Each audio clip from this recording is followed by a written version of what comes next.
మీ ఎలాంటి వ్యాపార ప్రకటనలకైనా వెంటనే మా ఛానల్ సంప్రదించండి. నమస్తే. ప్రస్తుతం మనతో పాటు సుప్రసిద్ధ జ్యోతిష వాస్తు పండితులు బ్రహ్మశ్రీ డాక్టర్ నాయకంటి మల్లికార్జున శర్మ గారు ఉన్నారు. గురువు గారితో మాట్లాడేద్దాం. నమస్కారం గురుగారు. నమస్కారం గురుగారు. 2026 ఓవరాల్గా సింహరాశి వారి పరిస్థితి ఏ విధంగా ఉండబోతుంది? సంవత్సరం మొత్తం కూడా ఎటువంటి పరిహారాలు దైవారాధన చేసుకుంటే బాగుంటుందంటారు? తప్పకుండా. ఓం శ్రీ గురుభ్యో నమః. ఓం శ్రీ మాత్రే నమః. జనవరి 2026 నుంచి డిసెంబర్ 2026 వరకు కూడా సింహరాశి వాళ్ళ యొక్క గోచార ఫలితాలు, అంటే వాళ్ళు పుట్టినప్పుడు జన్మలగ్నం నుంచి ఆధారం చేసుకునే ఫలితాలు కావు. మన వీక్షకులందరూ గుర్తుపెట్టుకోవాలి. ఇవన్నీ కూడా గోచారీత్యా ఫలితాలు అంటారు. This is the transit system అంటారు. అయితే ఉగాది నుంచి ఉగాది చూడటం అనేది ప్రామాణికము. ప్రతి నెలా కూడా తెలుసుకోవటంలో తప్పేమీ లేదు. ఎప్పుడప్పుడు మనుషులు అప్డేట్ అవుతున్నారు కాబట్టి తెలుసుకోవటంలో ఏం తప్పేం లేదు. ఇక్కడ ప్రధానంగా ఏమిటంటే సింహరాశి రాశ్యాధిపతి రవి. వాళ్ళ యొక్క క్యారెక్టర్లో ఒక 10 మందిలో ఒక 6-7 మొండి పట్టుదలతో ఉంటారు. అంటే మూర్ఖంగా ప్రవర్తించే వాళ్ళు ఒకటి, వాళ్ళకి ఏజీ మారే కొద్దల్లా వాళ్ళు మూర్ఖత్వాన్ని తగ్గించుకునే వాళ్ళు కూడా ఉన్నారు. ఇందులో ఒక 40 years 45 years దాటిన తర్వాత కొంచెం మొండితనాన్ని తగ్గించుకుంటారు. అంటే ప్రాపంచిక జ్ఞానం అనేది బాగా పెరుగుతుంటుంది. మనుషుల్లో మార్పు జరుగుతుంటుంది. కొంచెం గ్యాస్ ట్రబుల్ సంబంధించిన విషయాలు కొంచెం జాగ్రత్త ఉండాలి వీళ్ళు. అంటే అరుగుదల విషయంలో ఒకటి, చెవికి సంబంధించిన వ్యాధుల్లో ఇలాంటి చెవికి గ్యాస్ ట్రబుల్, అరుగుదల విషయంలో కొద్దిగా చాలా జాగ్రత్తగా ఉండాలి వీళ్ళు. అంటే ఇవన్నీ రాకుండా కాపాడుకోవాలి మనుషులు. అంటే సమయానికి భోజనం చేయటం, ఎక్కువగా ఫోన్లో రకరకాలుగా మాట్లాడకూడదు. భయం కలిగే అవకాశాలు కూడా వీళ్ళకి అప్పుడప్పుడు ఉంటాయి. కొంతమందికి చిన్న వయసులో భయం ఉండదు, కొంతమంది పెద్ద వయసులో వస్తుంది, కొంతమంది పెద్ద వయసులో భయం ఉండదు, చిన్న వయసులో వచ్చే అవకాశం ఎక్కువ ఉంటుంది. అంటే డెవలప్మెంట్ నాలెడ్జ్ విషయంలో వాళ్ళు నెంబర్ 1గా ఉంటారు, నెంబర్ 1 స్థాయిలో ఉంటారు.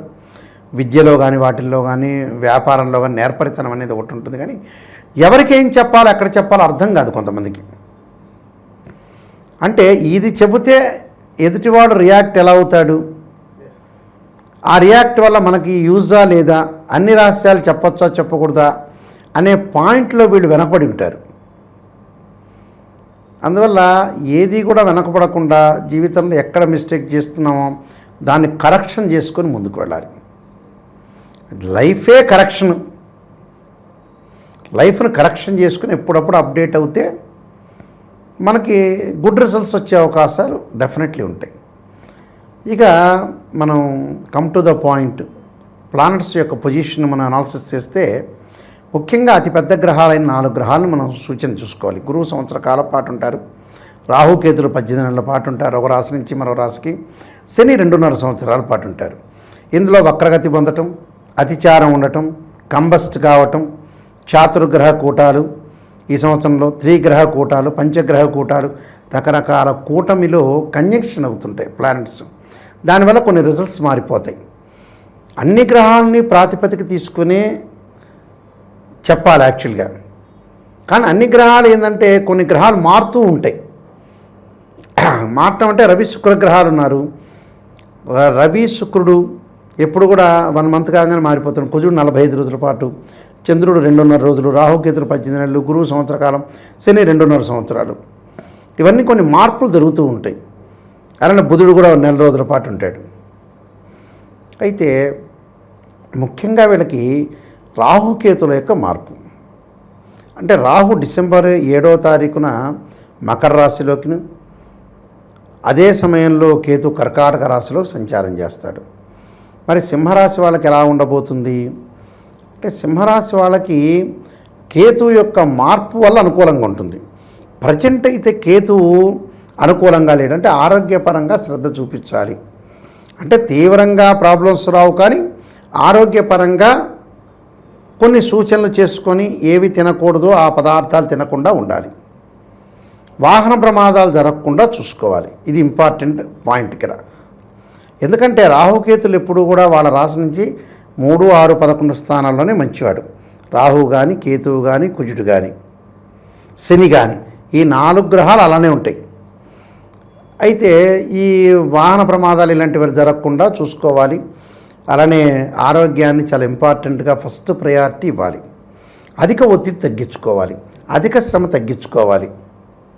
ఏదైతే ఒత్తిడి ఉంటుందో దాన్ని కొద్దిగా వెసులుబాటు చేసుకోవాలి. కొంత గ్యాప్ ఇవ్వాలి జీవితానికి.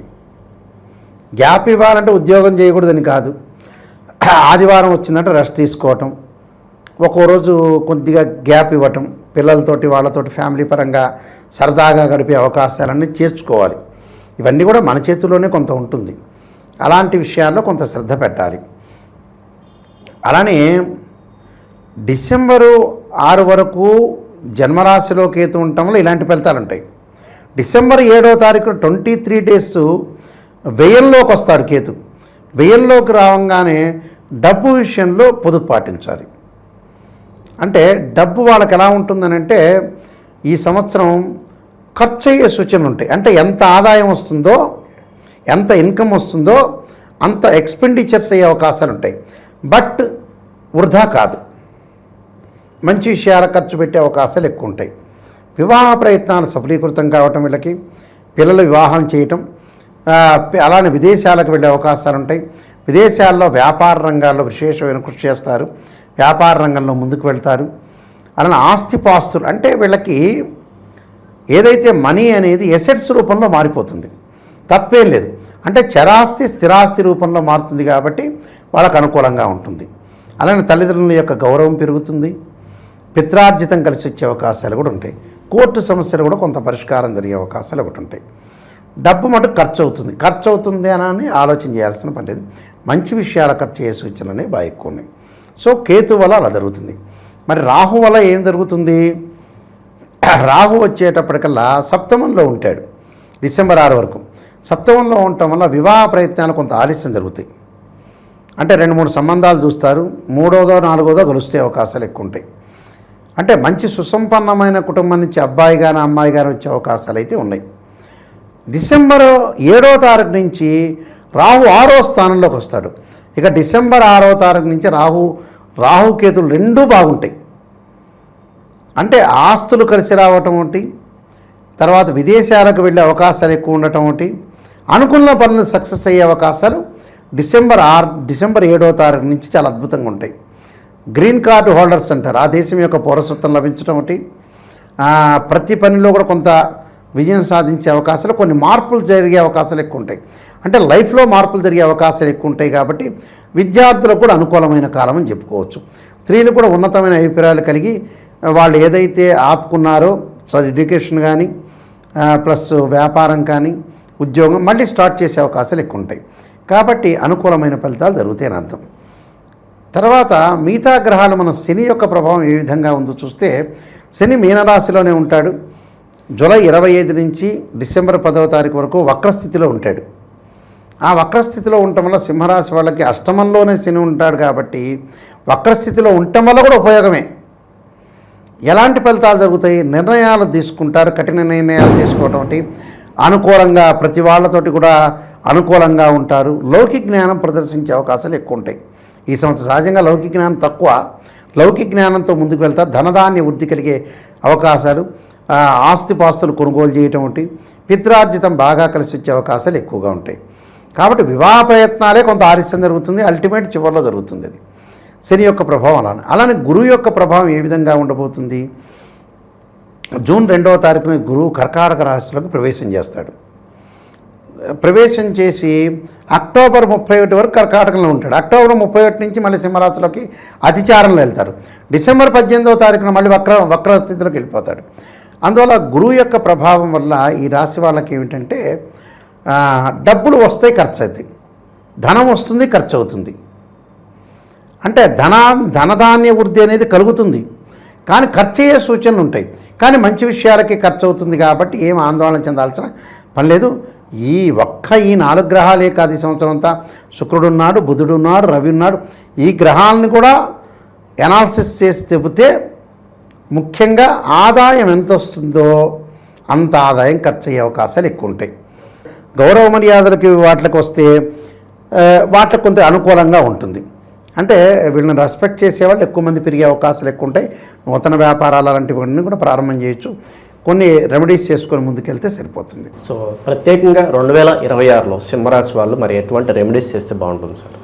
విష్ణు సహస్రనామ పారాయణం చేయటం ఒకటి, అలానే ఆరోగ్యపరంగా ఇబ్బందులు కలగకుండా ఉండటానికి గకారంతో గణపతి యొక్క ఆరాధన, గరికతోటి గణపతి యొక్క ఆరాధన, బుధవారం కానీ హస్తానక్షత్రం రోజున గణపతి యొక్క ఆరాధన చేయటం ఒకటి. అలానే సూర్య నమస్కారాలు చేయటం చాలా మంచిది. అంటే సూర్యగాయత్రి మంత్రాలు ఉంటాయి. ఆదిత్యాయుధ్నే సహస్రమూర్తాయ ధీమే తన్నో సూర్య ప్రచోదయాత్, ఆదిత్యాయుధ్నే సహస్రకిరణాయ ధీమే తన్నో సూర్య ప్రచోదయాత్ అనే మంత్రాన్ని చక్కగా చదువుకోవటం వల్ల వీళ్ళకి మంచి జరిగే అవకాశం ఖచ్చితంగా ఉంటుంది. ఓవరాల్గా ఈ రాశి వాళ్ళందరికీ 2026 ఏ విధంగా ఉండిపోతుందో అద్భుతంగా వివరించారు. ధన్యవాదాలు. నమస్కారం.